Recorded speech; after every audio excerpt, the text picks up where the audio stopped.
ao vivo no nosso Instagram. Fico feliz com vocês aqui comigo. Eu imaginei que eu ia ser um estudo meio solitário. Fiquei tão feliz de saber que vocês escreveram. Então, só para... Eu ainda não descobri uma forma de gravar. Depois o Lu talvez possa me dizer. Eu queria gravar e colocar no Instagram, mas de uma forma que aparecesse todas as pessoas, né? Do jeito que eu tô fazendo, eu tô me gravando. Entendi. Eu queria gravar, por exemplo, a tela. Acho que o Instagram não tem isso, né? Aí no caso, o que poderia ser feito seria gravar a tela e depois transmitir ao vivo, né, pro Instagram, assim. Mas é isso, gravar a tela do computador, né? Mas o Instagram... Porque eu tentei esses dias colocar um vídeo grande e ele corta. Tem alguma forma que ele consiga... É só pelo o IGTV. Aí lá ele consegue, tipo, um vídeo de até, se não me engano, até 2 horas. Só que é tipo um lugarzinho chamado IGTV. Igual como tem o Reels, como tem a... Então, tem que me Mas assim, atualizar. pra gente ver também, assim, a descobrir, assim, porque isso atualiza também, eu não sei, né, como tá, assim. Vou me atualizar também. Aí eu pensei, não sei se tem outra plataforma, eu sei que o pessoal usa muito, por exemplo, o YouTube, que fica ao vivo e consegue também mostrar O YouTube a tela. é bem legal. É, né? Eu acho que é bem legal. O YouTube tem a questão também da busca, né? Porque essa coisa de buscar, de anexar uma busca, porque o Instagram ele é bem instantâneo, né? Então, assim, semana que vem vai ser difícil encontrar esse conteúdo por meio de uma busca simples. Se pesquisar só sei lá, Pierce no Instagram, não vai aparecer esse conteúdo semana que vem. Mas no YouTube vai aparecer certamente, assim. Então eu vou pesquisar como que eu faço para adicionar. Mas vamos fazer isso, YouTube. vamos conversando. Eu acho que eu consigo também ajudar nisso. Eu agradeço, que eu tô totalmente desatualizada. Eu já tive um momento na vida que eu era atualizada, mas hoje em dia, nossa, totalmente desatualizada. Eu vou descobrir como que eu gravo a tela aqui nesse daqui, daí eu posso fazer isso. Maravilha, perfeito. Tá bom. Então, vou falar um pouquinho assim da ideia do grupo, e aí depois eu queria ouvir vocês também para entender como que a gente vai fazer esse diálogo. E também entender para vocês se a data do dia de hoje também é uma data boa. Basicamente, eu estava desenvolvendo esse estudo, sabe, paralelamente à residência artística. Então, o que a gente vai estudar aqui, a Michelle vai perceber, e depois, Luan, você vai ver, quando a gente começar a segunda edição, que a estrutura das ações da residência artística, as provocações que a gente desenvolve por lá, elas são muito pautadas nessa estrutura do pensamento que a gente vai começar a ler agora. Ai, vocês sumiram pra mim. Será que sou eu que tô off? Vocês estão... Voltou. Deu um blackout. Mas eu vou aproveitar, porque isso... Mas vocês estão me vendo? Ih.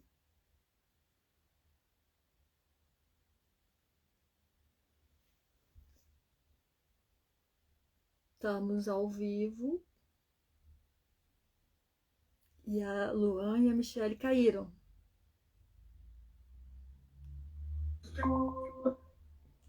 Oi. Desculpa. Tudo bem? Aconteceu alguma coisa. Acontece. Então, minha ideia era assim como a residência artística, ela surgiu para que eu pudesse ter no meu horário um dia reservado para que eu pudesse desenvolver esse pensamento. A princípio eu queria ver só a prática, né? E aí depois eu senti necessidade que esse estudo que eu estava fazendo sozinha, eu não estava conseguindo encaixar nos meus horários, sabe? Porque, você sabe, tudo que a gente faz sozinho é o último da lista. E aí, esse ano, eu decidi que eu ia inserir nos meus horários um dia para fazer esse estudo. Então, assim, faça sol, chuva, frio, com dor de cabeça, com sono, vai rolar esse estudo. E aí eu abri, claro, para as pessoas participarem, porque é super mais divertido quando você tem pessoas dialogando com vocês, né? Fomentando esse pensamento. E aí decidi começar com esse texto aqui da Sara Barrena, que é o texto que eu tinha me proposto a realizar esse estudo. Antes desse texto, eu já desenvolvi ano passado a leitura dos textos do próprio Peirce, que ele fala sobre alguns conceitos que ela vai trabalhar aqui. Mas é bacana que quando surgir então essa discussão, a gente dá uma retomada para o texto do Peirce. E possivelmente ela vai citar outros textos aqui que eu não desenvolvi a leitura, então vai ser como um guia. A gente usa essa estrutura que ela criou, né? Porque ela está fazendo esse estudo do pensamento criativo em Peirce, que é o que eu estava fazendo, e já está aqui extremamente organizado, de uma forma bem didática. É uma leitura bem fluida, que eu acho que vai nos ajudar a manter esse rumo. Então, basicamente, o que a gente quer estudar é entender o pensamento criativo sobre o olhar do Peirce. E aí, uma coisa muito específica do Peirce, por que estudar isso por meio do Peirce, é que eu entendo assim que o Peirce ele nos traz uma visão da própria experiência. Então, ele discute o fazer criativo na experiência. E a gente sabe, por exemplo, no campo da arte, que falar de criação sempre é um assunto muito difícil, né? Ou ele envolve uma discussão que parte por um sistema de métodos, ou ele parte por um sistema de discussão da própria psicologia, ou ele é totalmente não discutido, fica subentendido que é algo inexplicável, muito subjetivo, que às vezes até o artista, no caso acadêmico, né, nesse universo da academia, o próprio estudante de artista às vezes vai justificar seu processo dizendo assim, não sei explicar, é muito subjetivo para mim. Então o que a gente quer é desmistificar isso, a gente quer tornar esse estudo da criação de uma forma muito lógica, palpável, possível de ser explicada. Mas o olhar do Peirce também ele é bem interessante porque ele não é um olhar fechado. Ele nos permite, inclusive, o oposto. Criar discussões de questionamento sobre essa criação de uma forma aberta.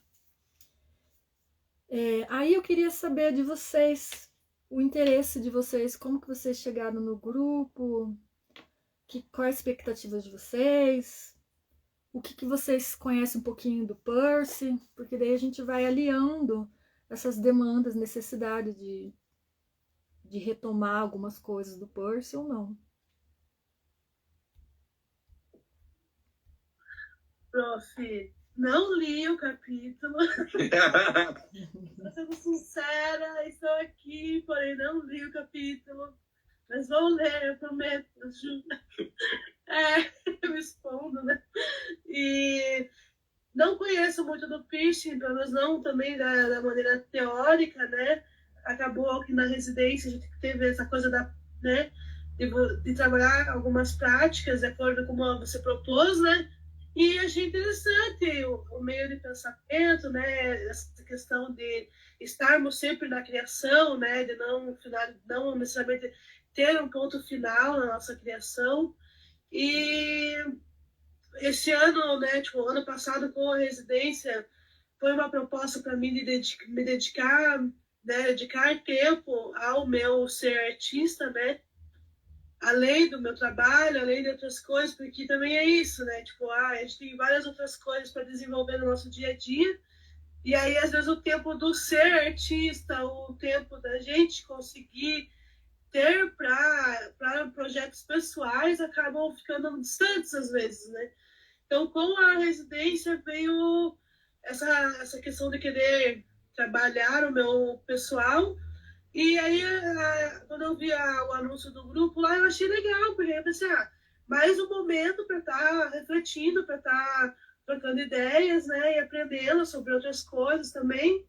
E acho que é uma coisa que vai somar, e a gente vai estar fazendo a residência junto também, né, então estamos aí, né, para lutar essas causas aí e, tipo, também fazer acontecer, né. Bacana, bacana. Você não teve semiótica na sua graduação? Prof, mas olha, tem tantos anos isso aí que semiótica acho que faz uns 11, 12 anos. Eu acho que você teve pelo departamento de letras, né? Isso, foi. Então, possivelmente você deve ter visto um panorama de todas as linhas de semiótica. Meio que um apanhadão, assim, né? Uhum. E outras discussões também, além de teoria, o professor era bem interessante, ele trazia uma coisa do dia a dia também, né? Mas também é isso, já faz uns 12 anos, eu nunca mais exercitei isso, ou precisei dessas informações, elas são perdidas na memória, talvez durante o decorrer eu ainda relembre outras coisas, né? Certo. Obrigada, Michele. Imagina, obrigada aí. Então, para apresentar a Michele aqui, Michele é artista, né? Com muitas produções aí, tá com exposição na última semana agora lá no centro de Iracema. Sim. Se inscreveu na segunda edição do Residência Artística. E você trabalha, esses trabalhos que você faz viajando é por uma produtora só ou são diferentes freelancers? Não, é uma produtora só. Qual? É sempre a mesma produtora. Qual que é o nome da produtora? É Felchac Produções Artísticas. É da Felchac Produções Artísticas, que produz coisas, nossa, sensacionais, né? Sim, total. Muito bacana. Não, é uma maneira de. O meu trabalho é muito artístico também, né? Muito manual. Então, é a arte o tempo inteiro. Então, é uma imersão diária. Bom que você vai poder trazer pra gente, então, essa sua experiência enquanto artista, tentando identificar o que vai ser discutido aqui na sua prática, né? Discordando ou concordando, vamos ver. Sim. Estamos abertos. Muito bem. Vocês tiveram acesso ao texto? Sim. Eu fiz uma tradução, se vocês quiserem, uma tradução, assim, meu amigo Google me ajudou a traduzir, e às vezes é bacana quando a gente está lendo, é um acesso rápido, assim, não que a gente vai sair do texto em espanhol, mas às vezes ajuda a agilidade da leitura se tiver esse suporte dessa tradução, caso vocês queiram. Legal. Bacana. E o Luan? Então, é isso. Eu acho que o que nos une também para estar aqui é um pouco esse espaço para se dedicar a pensar alguma coisa também, assim. E eu sou antropólogo de formação. Ai, que bacana! Onde você se formou? Na UF, na Federal Fluminense. Bem que eu vi seu sotaque. Você não é daqui, né? Sou daqui, mas morei muito tempo lá, e daí tem essa mistura. Dá pra ver mesmo que seu sotaque é diferente.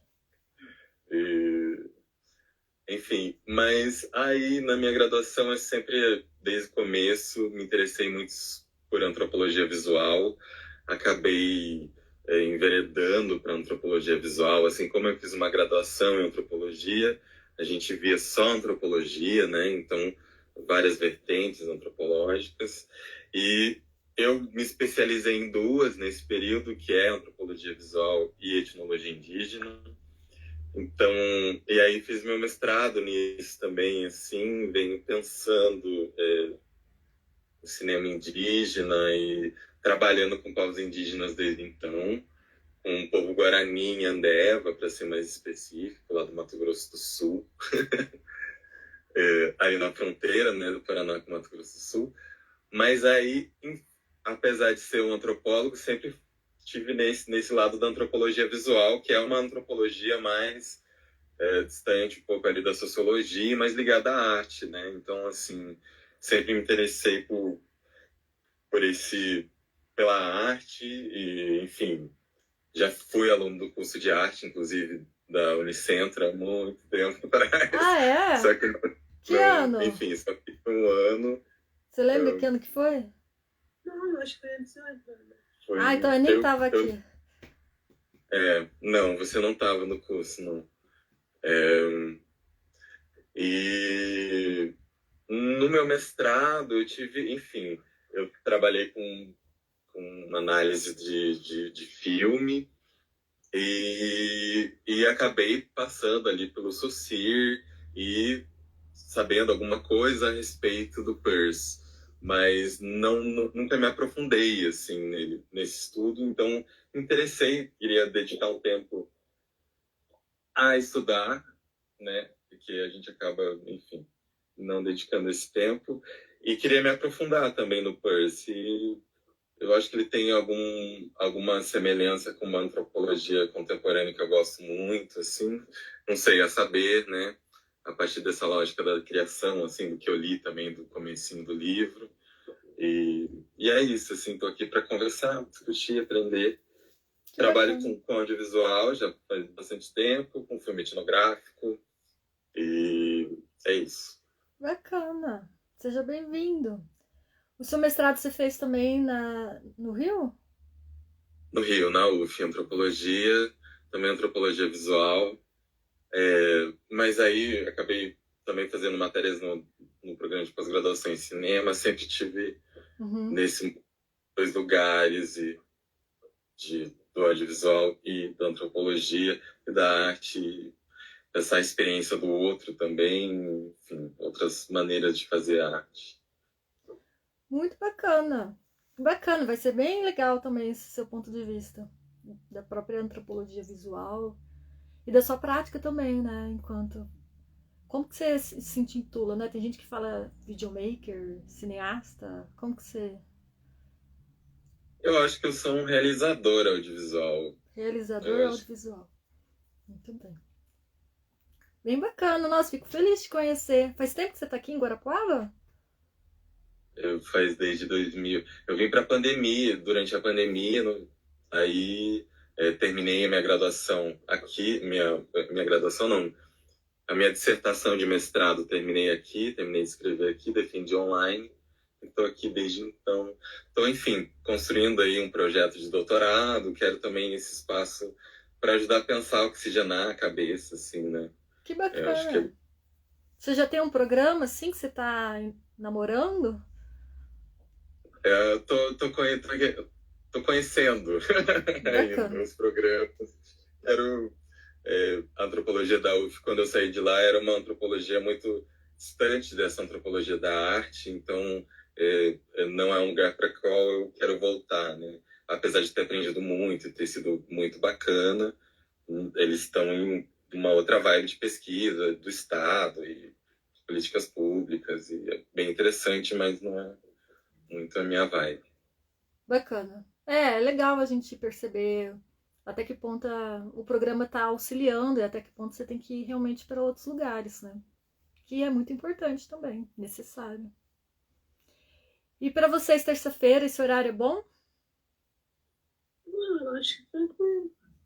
Hoje, só que a gente tá meio cansado também, que a gente chegou de viagem ontem, tava viajando, mas acho que as outras terças vão ser mais tranquilas. Exato. O Michele estava na Bahia trabalhando, eu também estava no Mato Grosso trabalhando nesse projeto com uma aldeia indígena de lá. Então a gente está. Mas estamos felizes. Que bom. Mas você viu como é importante ter, né, um dia ali marcado na semana, porque senão não faz. Exatamente. Sim, total. Exatamente. Aí, o grupo ele está aberto à inscrição a qualquer tempo. Se vocês tiverem outras pessoas interessadas, aí a única questão é que a pessoa tem que dar essa corridinha para acompanhar onde a gente está. Agora, nessa inscrição que teve, a gente ainda tem a participação do Christian, ele se inscreveu. A Aline, eu não sei se você recorda da Aline, ela se formou em. Ah, eu acho que eu vi a foto ali. Ela é depois que eu, né? Depois que você. Aham. Acho que ela se formou em 2016, eu acho. Eu acho que foi a última. Eu tava saindo, ela tava no primeiro ano, algo assim. Ou não também. Mas eu só conheço de vista, assim, mesmo. A Aline agora recentemente entrou no programa de doutorado na Unicentro. Agora vou estar falando mentira ou impreciso, mas eu não sei se é em letras ou educação, um dos dois. Mas ela vai estudar o processo de criação do Van Gogh. E aí ela entrou no grupo, mas ela tá vendo também, articulando o horário dela, por isso que eu também deixei aberto para pessoas acompanharem à distância e também assistindo essas discussões. E a gente tem mais a participação da Natália. A Natália, ela é professora na Colômbia, na Universidade de São Tomás. Ela está na reta final da defesa dela de tese de doutorado, onde ela está abordando exatamente esse tema, essa questão da criatividade, processo de criação em Peirce, mas ela faz esse estudo na área de design gráfico. Legal. Ela também vai acompanhar à distância. E aí, possivelmente, vai chegando outras pessoas. A gente tem a Aniele, que é da turma da Aline também, que está fazendo doutorado na USP. Também é estudiosa do Peirce e disse para mim que vai entrar mais para frente quando terminar o semestre, que agora ela está um pouco sobrecarregada. E vamos ver como vai sendo. Aí, a Michelle não chegou a ler, né? Mas eu passei para vocês um trecho desse texto. Esse livro aqui tem disponível na Amazon, só que como ele vem da Europa, ele tá assim, eu fui ver, tá $150. Eu vi também isso. Ou 150 euros, eu nem lembro mais. Se for euro, mais caro ainda. Só que eu vi, esse aqui eu achei, por sorte, online, em um sebo. E o rapaz disse pra mim que ele tinha outra cópia. Então, caso vocês queiram, eu posso passar o contato dele. E aí, vira e mexe assim, só ficar procurando que de repente aparece também. Mas enquanto isso, por ser fins educativos, a gente tem essa cópia do PDF. Mas é claro que a gente dá prioridade à compra, caso seja necessário. Aí, tem a professora Daiane também, que pediu para assistir os vídeos. Ela não pode participar nas terças, porque ela tem o grupo do PIBIT. Só que também os outros dias, pela manhã, vai ter a residência também. Depois a gente vai até discutir o dia que ficou definido. Então ela pediu para ir assistindo enquanto isso. Até a definição da residência, para ver se muda ou não a data. Mas acho que a gente vai permanecer na terça mesmo. Aí a professora Daiane sugeriu que vai ter o simpósio. E aí vai vir as professoras da Espanha.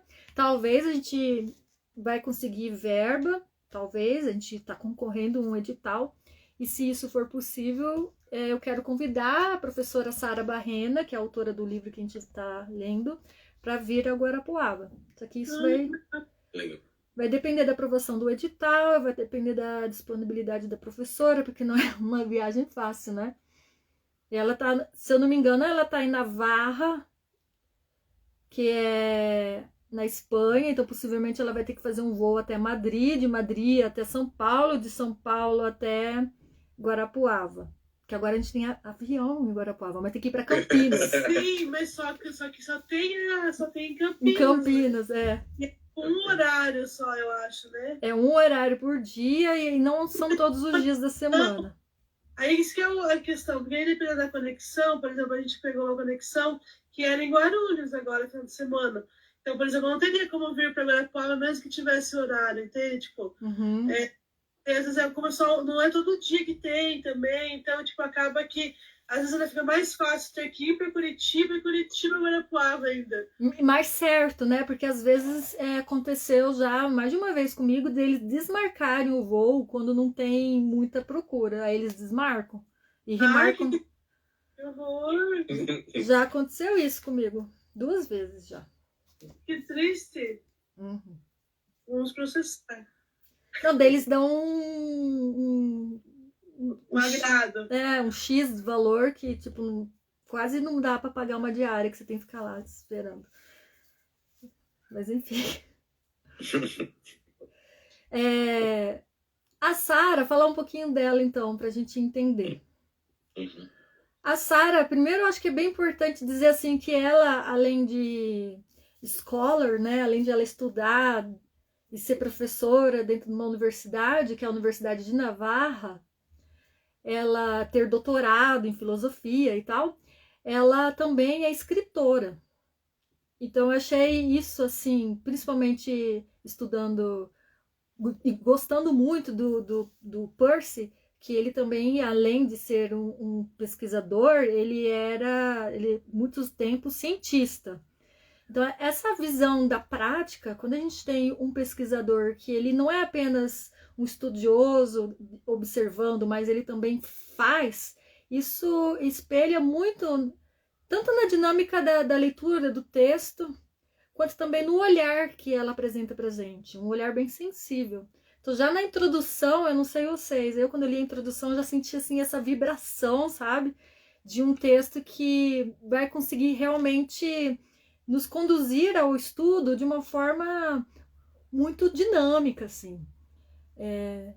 Muitas pessoas comumente falam que os textos do Percy, ele é um pouco complicado, mas particularmente eu acho que é complicado exatamente por não ter uma continuidade, um início, meio e fim. Por exemplo, você não encontra um texto, um livro dele que apresente todos os escritos sobre um determinado tema. O que você tem são manuscritos que alguns autores, algumas editoras, que a gente tem duas principais, fizeram essa coletânea. E aí você tem os artigos publicados em papers, né? Os papers. Então você não consegue ter um início, meio e fim fluido. Você tem que ir lá investigando. E aí que os comentadores têm muita importância nesse processo, porque eles trazem de uma forma organizada esses textos que estão espalhados, né?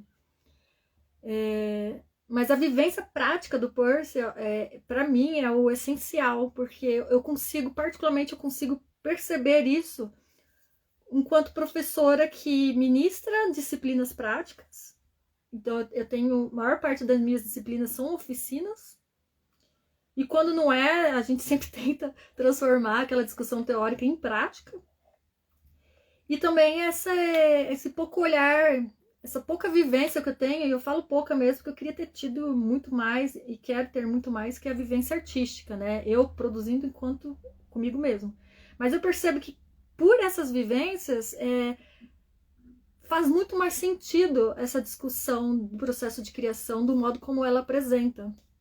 Então, por isso que eu destaco aqui que ela também é escritora. Mas ela também tem, falando um pouco do currículo dela, ela também tem um grande trabalho na coordenação do grupo de estudos persianos, lá na Universidade de Navarra. E ela tem muitos inclusive, né, traduções dos escritos do Percy para o espanhol, como por exemplo o argumento negligenciado da realidade de Deus, o amor evolucionário e outros ensaios. E além dessas traduções, ela tem escritos que ela publicou sobre o Percy. O mais recente que ela publicou agora, nesse ano, é um escrito que fala sobre as viagens do Percy na Europa, que eu fiquei super curiosa. Aqui mesmo nesse texto ela fala da importância, né, desse livro que a gente está lendo, sobre como que essa viagem na Europa influenciou o Percy. E ela escreveu agora, né, acho que foi lançado em março ou fevereiro, esse escrito sobre as suas viagens na Europa. E aí, além desse texto que a gente está lendo, que é A Razão Criativa, ela tem um outro texto, um livro muito importante, que ela fala sobre a beleza em Charles Peirce, que é a questão da sua discussão sobre a estética.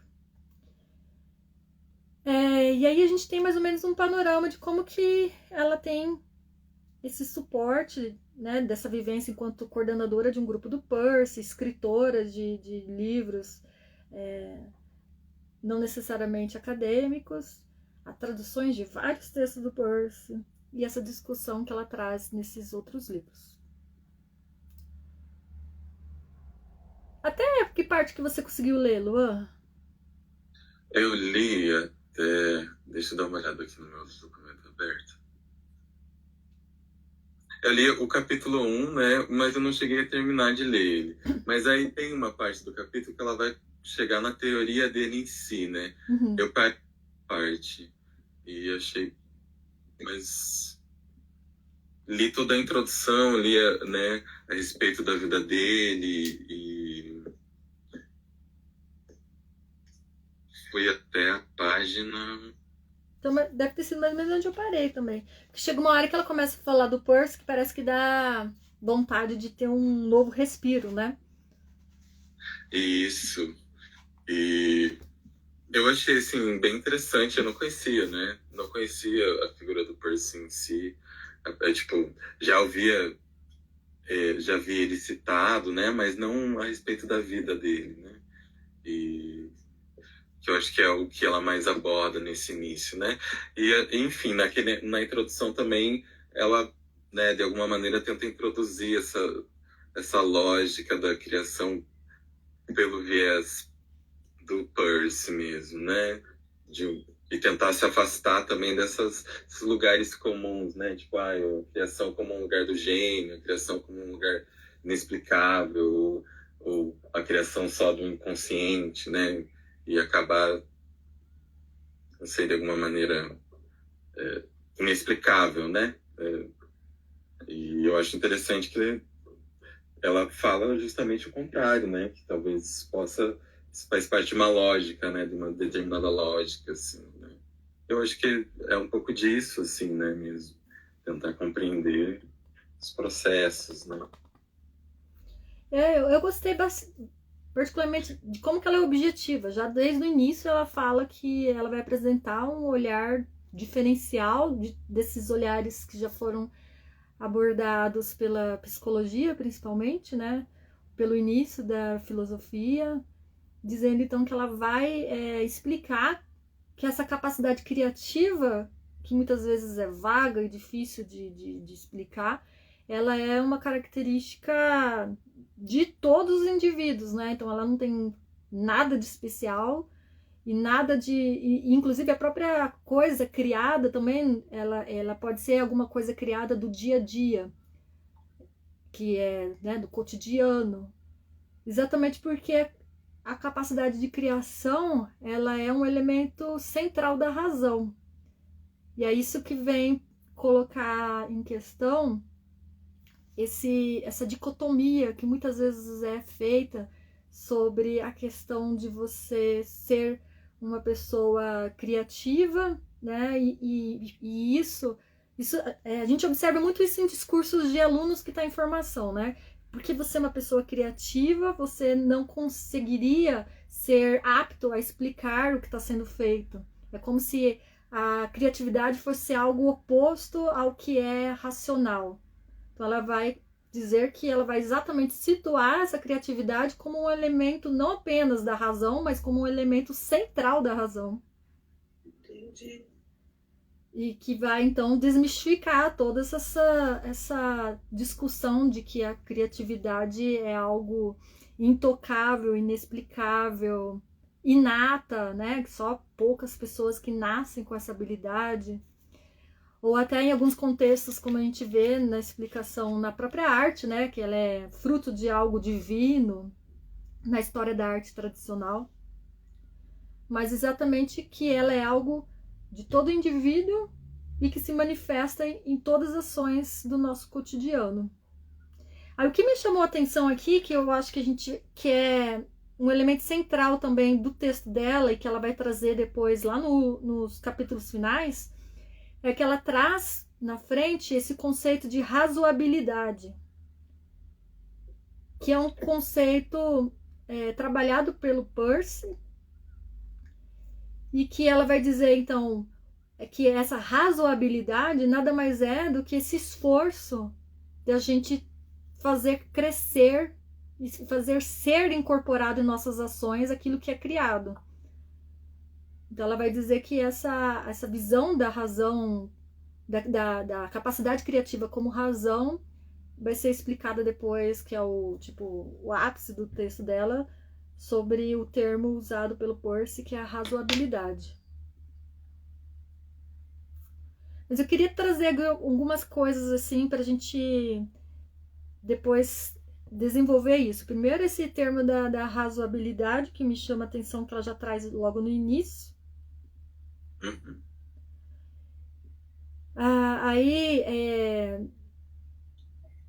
o modo como ela já assume também formas de argumentos e exemplos de que a filosofia talvez não, ela disse que não tratou. Ela disse que a filosofia não tratou com um rigor necessário, a história da filosofia não tratou com o rigor necessário esse tema, né? Que é o papel da criatividade no raciocínio humano. Ela diz então que a história da filosofia negligenciou isso e talvez venha desse próprio histórico que é muito presente na própria discussão da arte, né? De como que criatividade tem essa atmosfera bastante nebulosa sobre aquilo que eu já me referi, né? Desses misticismo.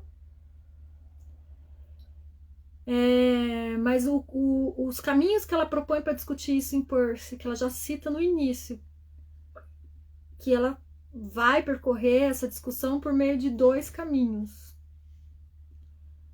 Que o primeiro é a teoria da investigação do Peirce, e aí ela traz essa noção da abdução, e isso é uma coisa que a gente trabalhou na residência artística. Não sei se a Michelle lembra, no primeiro momento que a gente fez aquele puro jogo do devaneio, é exatamente o início dessas formas de raciocínio proposto pelo Peirce nessa teoria da investigação, que é a abdução, que é essa capacidade de raciocínio onde você consegue imaginar possíveis hipóteses para algum problema que você está em defronte, né? Então, para um artista, as hipóteses que ele cria na hora que ele vai iniciar um processo de criação. Então, antes dele desenvolver a ação, ou às vezes, junto com a ação, ele tem uma hipótese de qual que é a possível caminho que ele tem que percorrer para alcançar essa ideia desse processo, desse projeto que ele quer pôr em prática. Então, Peirce tem essa teoria da investigação, que é a noção de abdução. E aí, nessa abdução, vai explicar a questão de como é possível combinar novidade com continuidade. E é claro que ela, depois eu vi na introdução que ela vai trabalhar isso, eu acredito que já no 2º capítulo. Deixa eu ver se é no 2º capítulo que ela vai trabalhar. É, no 2º capítulo. E o segundo caminho que ela fala que é possível discutir essa ideia da criatividade, da capacidade criativa como razão, é a teoria da evolução, do contínuo do Peirce, que é como que é possível uma nova inteligibilidade ser introduzida no mundo, e aí a combinação de 2 características, que é a regularidade e diversidade. E aí ela cita o 3º princípio de crescimento, que é o agapismo.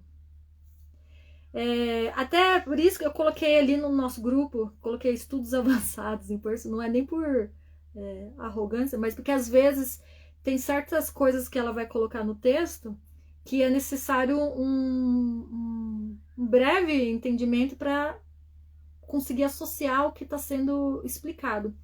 Mas eu percebi, olhando para frente no livro, que ela tem uma preocupação de escrever não apenas para scholars de Peirce, ela escreve de uma forma que, inclusive, uma pessoa que não conhece Peirce vai ser possível de ser compreendida. Que isso é muito bom, porque o Peirce tem uma densidade teórica muito grande e que muitas vezes ficar o tempo todo retomando os conceitos base faz com que a leitura não prossiga. E esse era o meu medo em relação ao grupo, de que se a gente não tivesse uma noção do Peirce, a gente não conseguiria avançar. Mas a forma como ela organiza esses conceitos, de uma forma ela é muito gentil mesmo de explicar alguns termos, e de uma forma muito didática, eu acredito que vai ser possível. Como, por exemplo, a Michelle falou que não conhece o Peirce, vai ser possível ter essa compreensão por meio do jeito que ela vai explicar.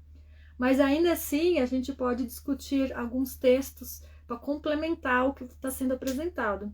Então, por exemplo, agora, já nessa discussão sobre, que ela já citou, teoria da investigação, teoria da evolução, A gente tem algumas enciclopédias do Peirce, que eu posso passar para vocês depois, que tem descrições sucintas, né, desses termos.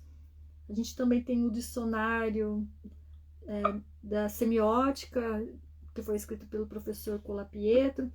Eu vou separar um conjunto de referências para que sejam de consultas rápidas quando surgir alguns termos que a gente não consegue entender no momento. Caso ela não explique, né? Mas pelo que eu estou percebendo, ela está explicando. E além desses dois caminhos, ela vai dizer que tem um terceiro caminho secundário, que é essa relação entre a estética e a ética, que é a organização das ciências normativas propostas pelo Peirce. Então, eu acho assim que é bastante ambiciosa a proposta dela. Fico bastante curiosa para ver como isso vai ser acontecido. Aí, só para citar também alguns autores que a gente pode buscar para entender isso, a gente tem os estudos do professor Ivo Ibri. Ele recentemente lançou a versão em inglês de 2 livros, que é as interfaces semiótica, que ele publicou em português já há algum tempo. Como, prof? Ivo Ibri. O professor Ivo Ibri, ele é coordenador do Centro de Pragmatismo de Estudos, e que nesse Centro de Pragmatismo eles estudam o Peirce. Não apenas o Peirce, mas o Peirce tem muita importância para esse grupo. Ele é da PUC de São Paulo e os textos dele, principalmente essa relação com a arte, é bem importante a gente dar uma olhada. Eu posso separar para vocês também. Acho que eu vou fazer isso, organizar esses referenciais. Então ele já vem desenvolvendo esse pensamento, então a gente pode ver esses dois caminhos que ela cita, a gente pode ver como que o professor Ivo também desenvolveu, que é essa questão da abdução e a questão do agapismo. Aí nós temos também o professor Vincent Colapietro, que também trata dessas questões. E um texto que é bem popular aqui no Brasil, que é da professora Cecília Salles. O bacana da Cecília Salles é que ela é totalmente voltada para o campo da arte. Inclusive, ela, na própria introdução dos seus textos, ela fala que tem essa influência do Peirce, mas ela evita o que algumas pessoas falam, né? Esse semiotiquês, né? Que são os termos que às vezes ele, em vez de contribuir, ele vem se transformar em um ruído para quem não conhece os termos, sabe? Então é legal os textos dela porque ela fala do processo de criação e com essa influência do Peirce, só que sem ter essa preocupação filosófica. Porque é importante a preocupação filosófica, com certeza, mas às vezes para o artista que ela escreve e ela é referenciada, e muitos artistas procuram ela para entender seus próprios processos de criação. Então, para o artista que não tem essa base filosófica, ela é um bom caminho para iniciar esse percurso de investigação sobre a criação. Aí tem o livro Redes de Criação, Crítica Genética.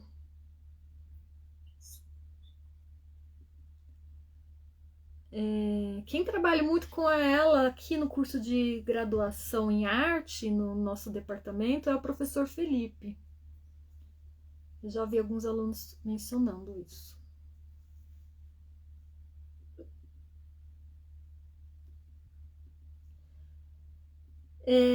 Aí, só para a gente entender assim, qual que vai ser o percurso dela. O primeiro capítulo, que é o capítulo que possivelmente o Luan leu, eu li, ela vai falar umas ideias gerais, bem gerais, sobre criatividade, onde ela vai examinar esse caráter criativo da figura do Peirce. Então ela não apenas vai dizer como que é esse panorama do tudo que já foi discutido sobre criatividade, como ela vai situar a figura do Peirce como um sujeito criativo. Então ela vai também citar quais são as características de um sujeito criativo e como que o Peirce é uma figura criativa e aonde que está localizado esse pensamento do Peirce para a gente entender essa noção de criatividade como elemento central da razão. E aí ela vai usar a própria biografia do Peirce para explicar isso. Como que, principalmente porque o Peirce ele é uma figura com muito interdisciplinar.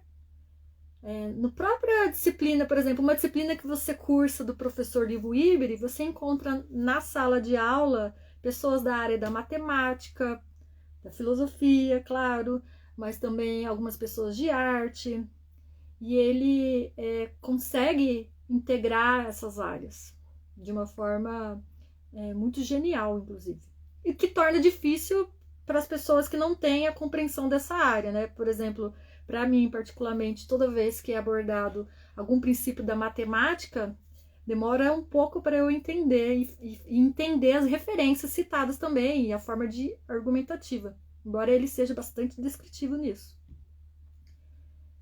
Mas eu penso que da mesma forma que uma pessoa de filosofia, quando vai estudar esse processo de criação em arte, também talvez tenha alguma dificuldade por não ter essa experiência prática da arte.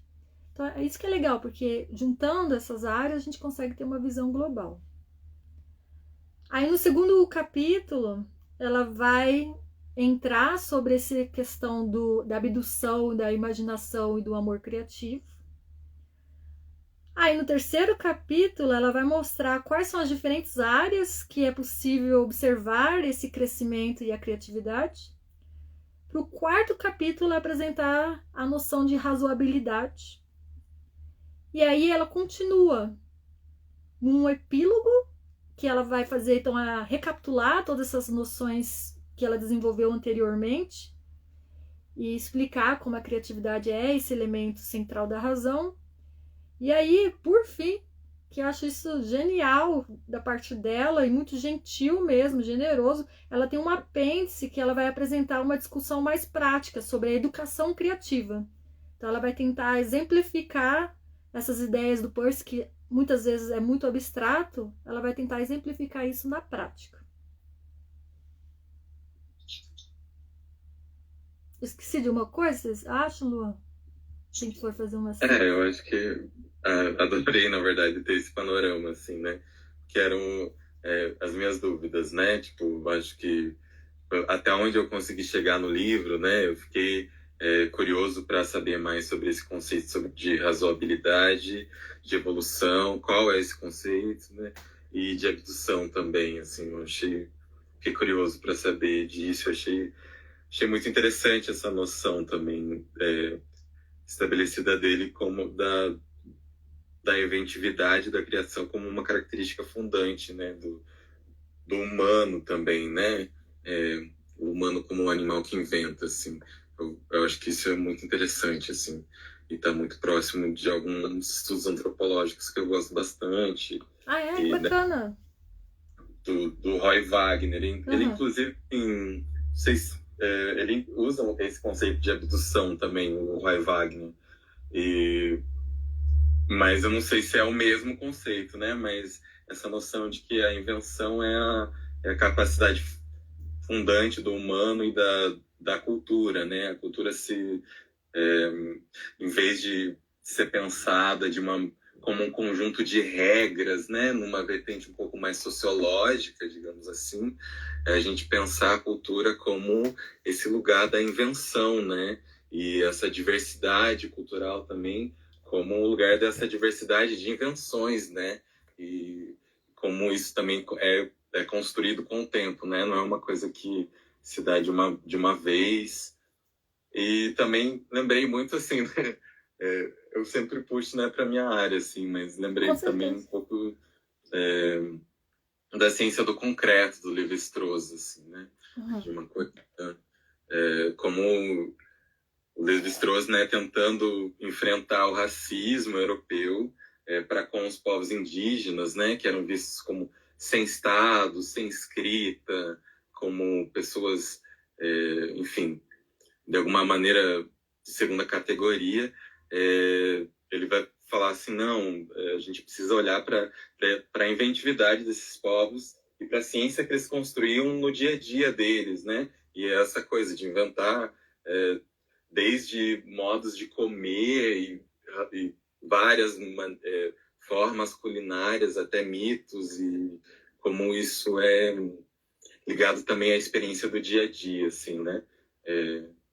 Então, assim, eu achei muito interessante, assim, eu gostei bastante dessa introdução, assim, e né, me aproximou também, me fez lembrar desses outros estudos, assim, eu gostei bastante. Nossa, que bacana, eu acho, nossa, tô tão feliz com a sua participação, porque muitas vezes quando a gente tá num grupo já conhecido, as referências também são já muito reconhecidas, muito citadas. E aí quando você traz um olhar diferente, a gente consegue, né, dar uma dinamicidade. É como se conseguisse, né, virar um pouco o que a gente está olhando, complementando isso. A minha sensação também, né, quando eu leio o Percy, assim, desde esse viés da arte, assim, eu acho que isso foi muito legal para mim, porque me desloca também um pouco desse lugar mais confortável, que eu já tenho uma certa leitura, né? Então, eu acho que para mim também é muito legal, porque também me traz esse outro ponto de vista, assim. Bacana, eu acho ótimo. Por favor, faça sempre assim, que daí a gente vai ampliando a nossa forma de ver o mesmo texto, né? Senão a gente fica mesmo numa leitura muito linear e que é totalmente contrária ao próprio que a gente está vendo agora, né, sobre o processo de criação, que não tem essa linearidade, né? Aí, entrando nesse capítulo 1, eu achei assim, eu gostei tanto do. Ela tem um humor também, né? Agora, passando assim, vou tentar fazer assim, um panorama, olhando de perto, não tão perto, mas assim, tentando fazer uma varredura assim, das coisas que foram passadas por ela que me chamaram a atenção nesse primeiro momento. Principalmente assim, desse panorama que ela faz das explicações psicológicas da criatividade. Tem uma parte aqui, então, que ela vai, depois que ela explica, né, como que vai acontecer o texto, ela começa, então, falando o que é a criatividade.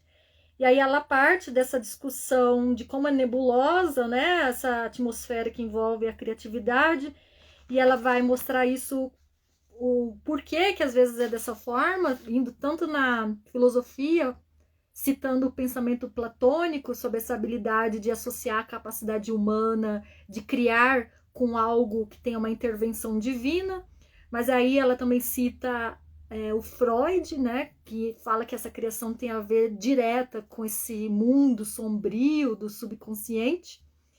E aí ela fala de outras teorias que elas vão querer quantificar essa questão da criatividade, que ela inclusive começa a discutir se é possível mensurar.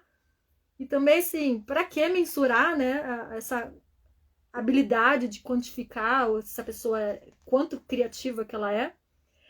Aí ela vai citar várias linhas, né, várias correntes, só citando aqui, né, uma que é a associacionista, pela Gestalt, pelos estudos cobiológicos. Aí ela vai passando pela abordagem cognitiva, computacional, psicanalítica, teorias dos sistemas, estudos psicométricos. E aí ela vai falar sobre os diferentes critérios usados para medir essa criatividade. E aí eu achei muito legal essa parte, ali na página 23, que ela vai dizer, concluindo, então ela faz esse grande panorama sobre os critérios usados para dizer o que é criatividade, como identificar a criatividade, como medir a criatividade, mostrando vários testes feitos, principalmente na psicologia. E ela vai dizer assim, então, no final, né, se a gente juntar todos os resultados de todos esses estudos, então talvez devêssemos chegar à conclusão de que para ser gênio é preciso ser louco, órfão, judeu, nascido em fevereiro e, é claro, o homem. Então ela junta todos os resultados e cria essa afirmação, né? Uma coisa maluca, né? Exatamente para dizer assim, né? Como que que é importante, é necessário esse estudo sobre esse viés, mas como ele também não tem essa totalidade, né, dessa capacidade humana que envolve diferentes contextos e culturas e etc. E aí que ela vai, então, citar o Peirce como uma alternativa após ela problematizar todos esses testes. É claro que eu estou passando assim, rapidão, mas ela faz isso com, ao meu ver, com muita... Novamente falo, com muito gentil, com muito cuidado, com muito zelo e no final com muito humor, né? Eu achei isso... Eu dei gargalhada, assim, falei... É a parte bem divertida mesmo, assim, ela vai escrevendo tudo, aí chega no final e fala, nossa, então tem que ser tudo isso. Pra conseguir ser criativo, né? Assim, como assim? Mas é legal que ela tem esse distanciamento, né? Ela apresenta tudo isso pra gente e, ao mesmo tempo, faz a gente se distanciar para olhar isso de fora e falar, olha, isso é interessante, né? Mas se a gente olhar de uma certa distância, assim, não faz muito sentido, né? A gente precisa investigar um pouco mais, né? Precisa olhar um pouco mais fundo. E eu acho isso muito bom e importante, porque ela facilita o estudo também, né? Às vezes não. Toda vez que a gente vai iniciar um processo de estudo, a gente tem que saber, né, aonde que a gente está se situando, o que as pessoas já falaram sobre esse assunto. Imagina se a gente fizesse esse estudo que ela fez para apresentar essas considerações, o tempo, né, tomado que ela teve de leitura para chegar a essa conclusão. Então, como que vem a contribuir nesse sentido, que é relevante, é muito importante, mas que para nossa busca não é tão relevante nesse sentido, para o que a gente está se propondo aqui.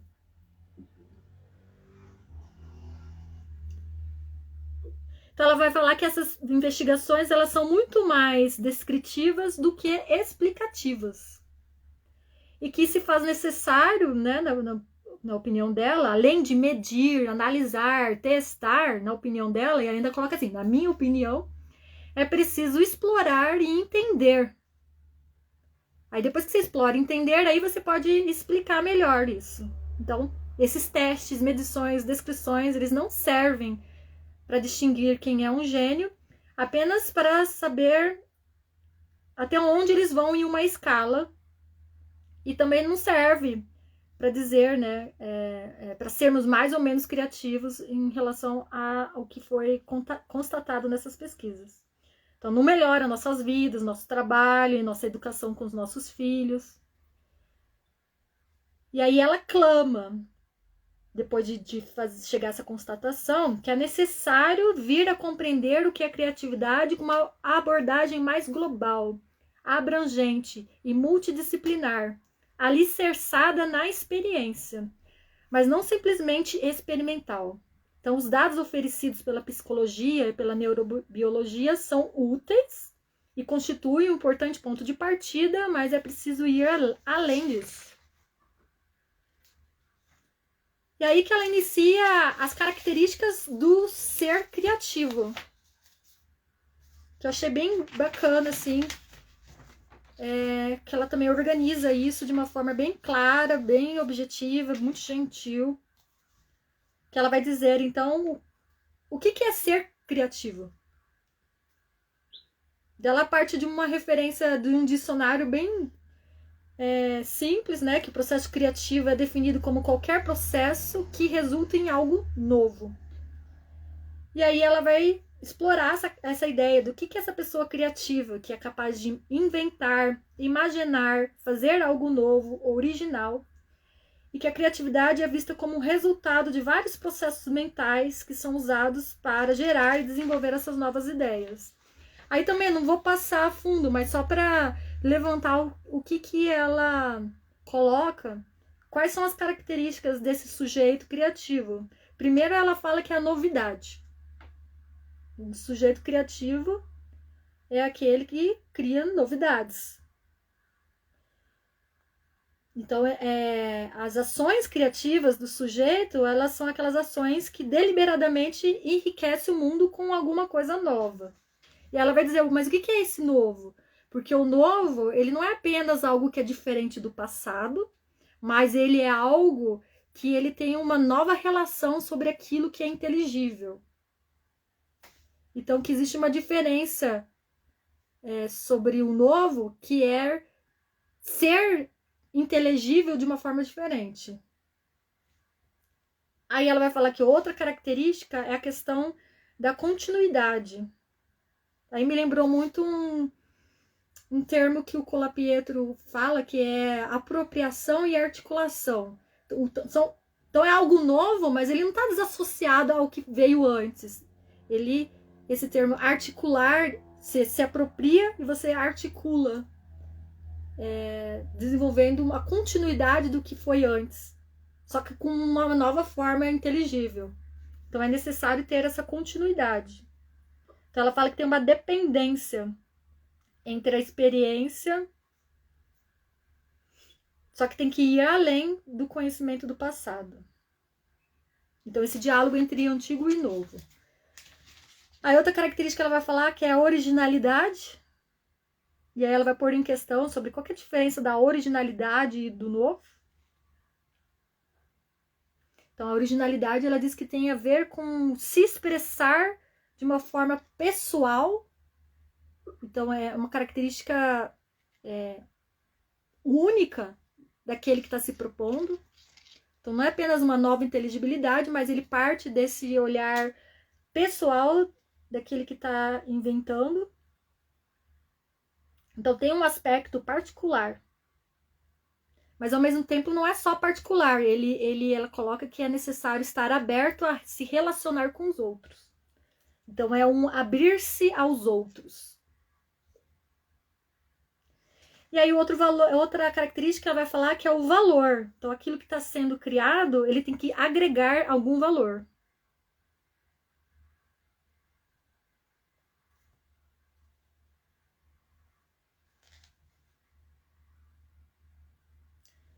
E aí, então, a novidade, a inteligibilidade dessa continuidade, a originalidade e o valor são essas características que ela vem em oposição a algumas características de estereótipos sobre o ser criativo.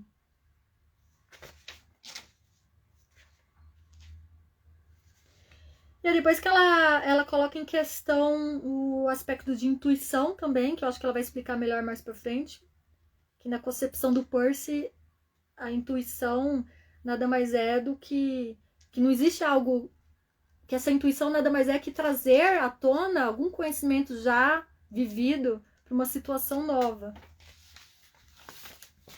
Isso aqui que é outra coisa que eu acho que é necessário destacar, que ela vai citar o próprio Colapietro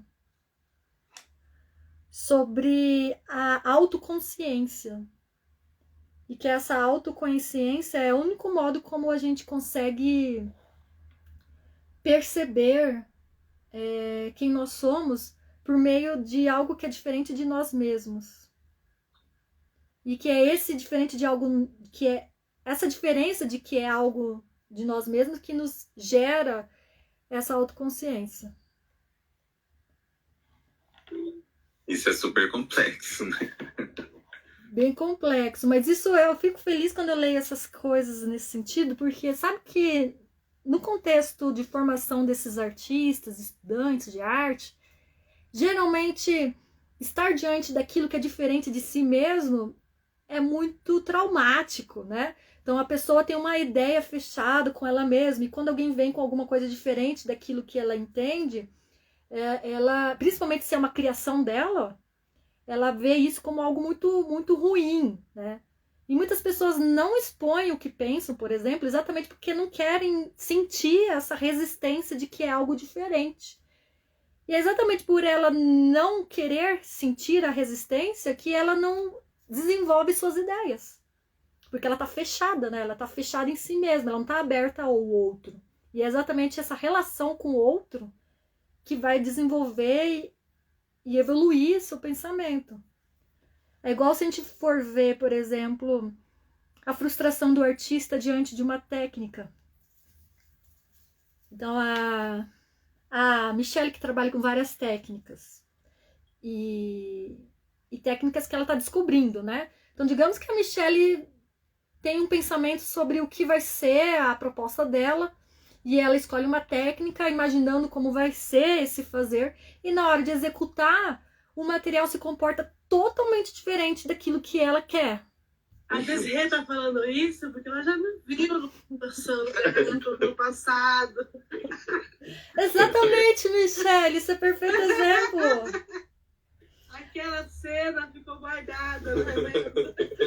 É o perfeito exemplo. Mas agora, você vê... Continua, desculpa.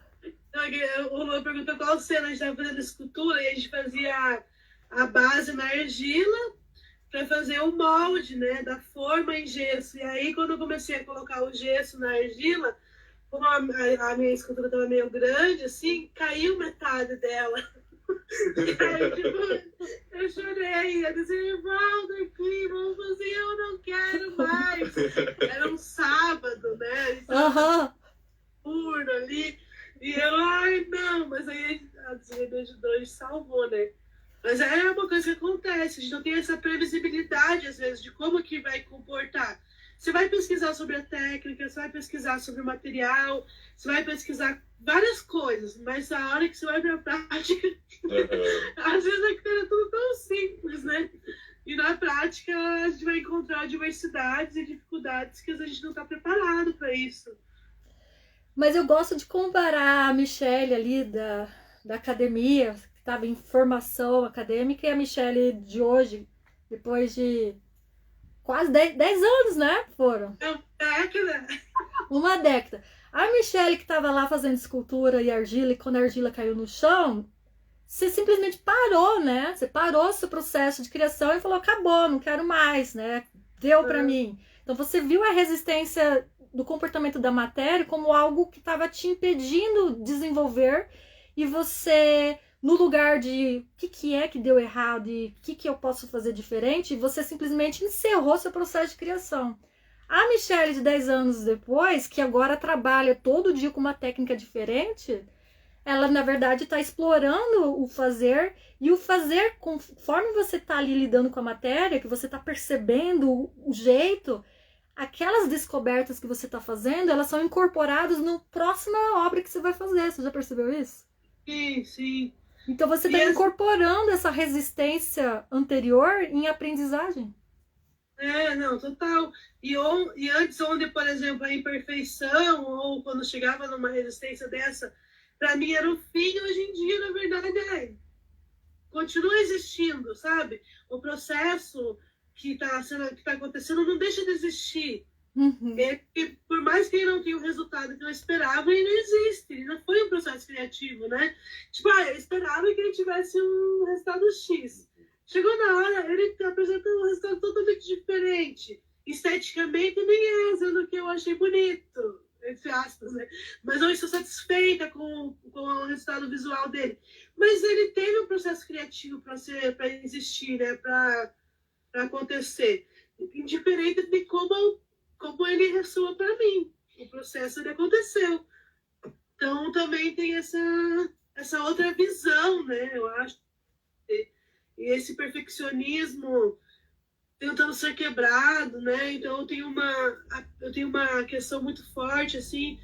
Não é um perfeccionismo do perfeito, do belo, mas tipo do que eu acho esteticamente adequado para aquele processo. Então, às vezes assim, né, eu sou instigada, você tem que sujar, você tem que, sabe, tipo, sair ali, porque ainda o belo ainda fica um pouco impregnado, então às vezes tem que fugir disso, e esses processos com erros e acertos é interessante, porque aí às vezes você vê no erro o aprendizado para o novo ou para uma coisa totalmente diferente mesmo, porque às vezes o erro que encaminha para uma coisa que você não esperava, sabe? Mas que às vezes surte um bom resultado também.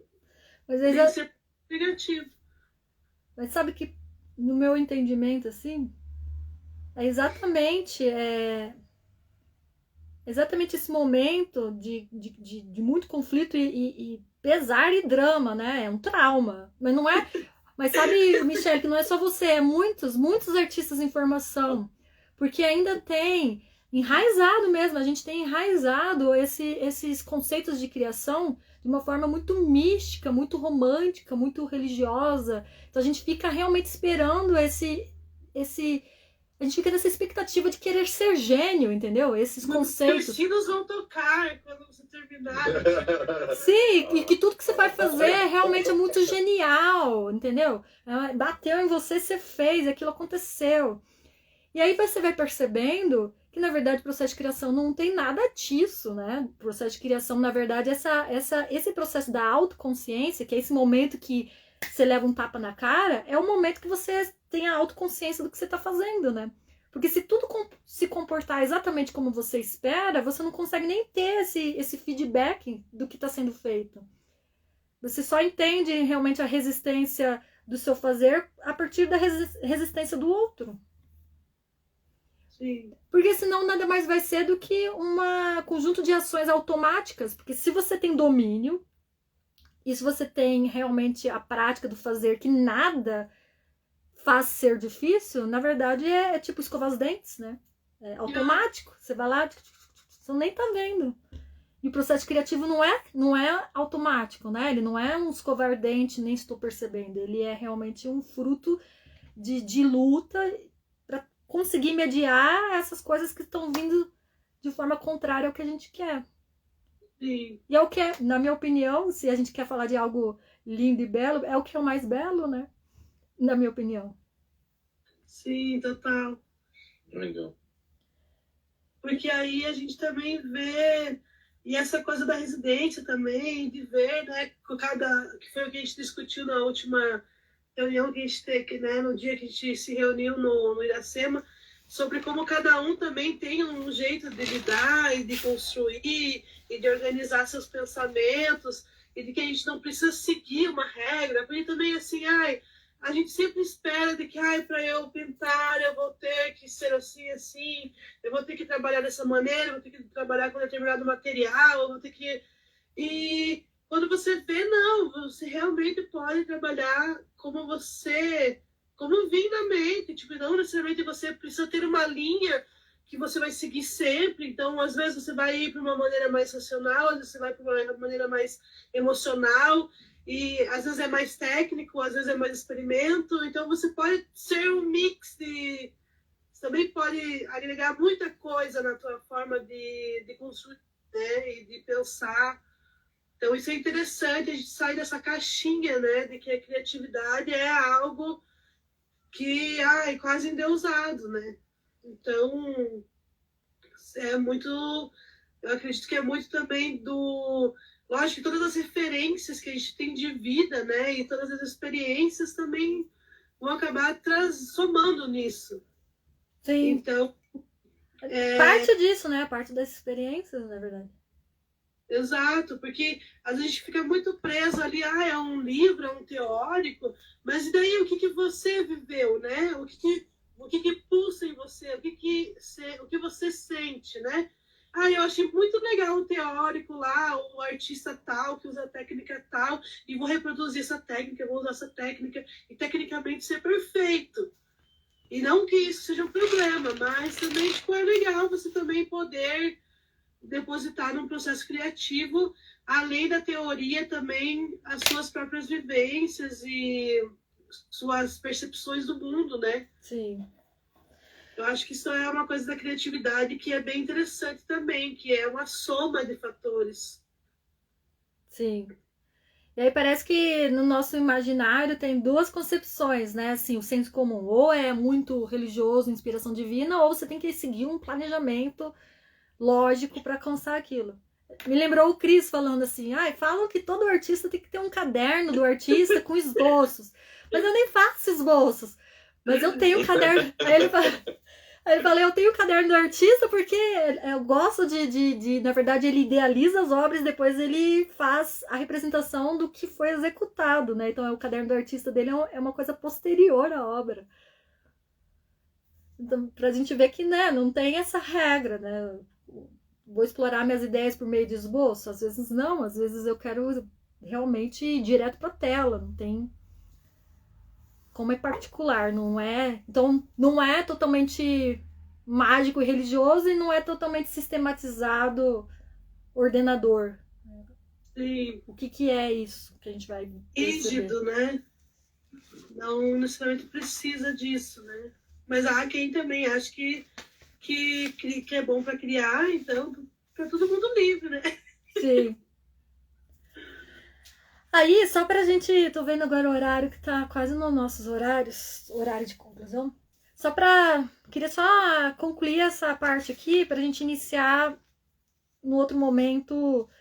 É como se a gente estivesse agora dando uma volta no lago, né? Queria depois, já no próximo encontro, a gente já tá dentro do mergulho. Mas depois, só para continuar essa varredura que eu tô fazendo, ela vai falar o porquê que o Percy é um personagem com essas características, né? Que é a novidade, continuidade, o valor, a originalidade. E vai explicar isso usando a biografia dele.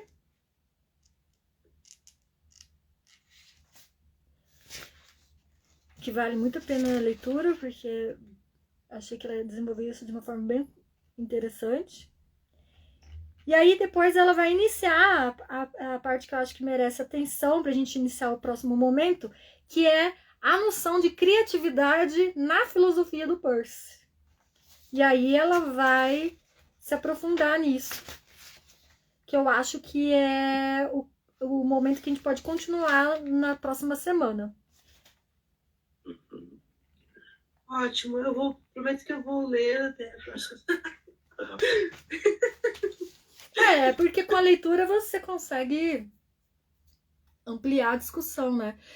Não que você não seja apta de discutir sobre o que está sendo dialogado entre as pessoas que leram, mas com certeza é muito mais produtivo se você desenvolveu a leitura. Sim. E aí a gente pode ir assim, de pouquinho em pouquinho, né? Avançando no texto. E a gente vê então a densidade do que vai ser e até onde que a gente consegue ler, porque muitas vezes a leitura não é apenas curta, mas às vezes a discussão é longa. Então a gente vai percebendo como isso vai funcionando. Como que vai funcionar? Porque a gente não quer avançar simplesmente para concluir a discussão, mas a gente quer ver o que esses textos iluminam em nós, para que a gente pode trazer isso mesmo para a discussão prática do nosso fazer artístico, já que todo mundo aqui produz arte. Sim. O que vocês acham dessa dinâmica? Vocês acham que é boa a gente funcionar mais ou menos assim? Eu acho que sim, porque na verdade o intuito não é necessariamente terminar o livro, né? Sim. E permear os pensamentos que ele vai suscitar, né? Aí, vamos combinar então, para semana 9h30, nesse mesmo sistema. Aí eu vou pedir ajuda pro Luan passar os nossos vídeos pro. Eu converso com você depois para ver como vai passar isso pro YouTube.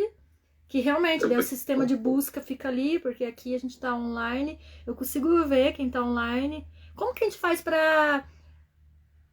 Porque eu gosto do Instagram porque é uma rede, né? Que tem as pessoas ali, se elas estão online, elas entram. Então aqui a gente tem 2 pessoas online. Mas eu queria também que isso ficasse disponível no YouTube. Então eu não sei como conectar essas 2 redes. Tá, eu vou estudar também, eu vou ver como fazer isso, mas aí eu acho que a gente consegue fazer isso. Então tá. E aí depois a gente precisa conversar, já que a Michelle voltou da Bahia, o documentário, né? Pra sentar nós 3 e mais o Puff pro documentário que a gente vai fazer. Legal.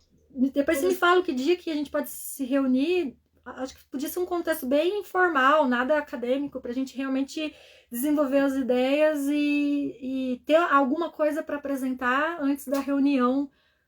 Que vai ser que dia mesmo a reunião? 5 ou 6. Peraí. Eu tô sem meu celular aqui, eu passo. Mas é na semana que vem. Então a gente meio que. Como que tá a tua agenda essa semana, prof? Pra mim tá. Tá tranquilo, assim, se for quinta de manhã, mas podia ser à noite, né? Vou fazer. Vocês podem à noite? Algum dia à noite? E 30 à noite eu posso. eu À noite também. eu posso. Posso Vamos falar com fazer. a também? Tá. Então a gente discute depois os detalhes aí. Uhum. Conversa com o Puff o dia que ele dá. Vocês me avisam e a gente combina e se reúne. Yes, vou mandar mensagem pra ele já. Beleza. Então, bom dia para todos vocês. Muito obrigada. Você. Obrigado. Ou vocês querem já Foi ótimo. marcar? Não sei se a gente já marca agora, que daí não precisa a gente rever isso.